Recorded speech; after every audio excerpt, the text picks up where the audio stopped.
ಕುಕ್ಕೆ ಸುಬ್ರಹ್ಮಣ್ಯದಲ್ಲಿ ನೀವೇನಾದರೂ ಮಹಾಪೂಜೆ ಕೊಟ್ಟಿದ್ದರೆ ಸಂಜೆ 6:30ಯಿಂದ 6:45 ಒಳಗೆ ಗುಡಿನ ಪ್ರವೇಶಿಸಿರಬೇಕು.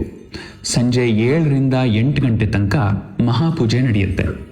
ಆಮೇಲೆ ಆನೆ ಬಂದು ಗರ್ಭಗುಡಿಯಲ್ಲಿರುವ ದೇವರಿಗೆ ನಮಸ್ಕರಿಸಿ ಪಲ್ಲಕ್ಕಿ ಉತ್ಸವಕ್ಕೆ ಸಿದ್ಧವಾಗಿರುವ ಮೂರ್ತಿಗೆ ನಮಸ್ಕರಿಸುತ್ತೆ. ನಂತರ ಪ್ರಾಂಗಣದಲ್ಲಿ ಪಲ್ಲಕ್ಕಿ ಉತ್ಸವ ಮತ್ತು ಬಂಡಿ ರಥೋತ್ಸವ ನಡೆಯುತ್ತೆ. ಅದಾದ ನಂತರ ರಥಬೀದಿಯಲ್ಲಿ ಹೂವಿನ ತೇರಿನ ಉತ್ಸವ ಕೂಡ ನಡೆಯುತ್ತೆ. ಇದೆಲ್ಲದರಲ್ಲೂ ಪಾಲ್ಗೊಳ್ಳುವಂಥ ಸದವಕಾಶ ನಮಗೆ ದೊರಕಿತು.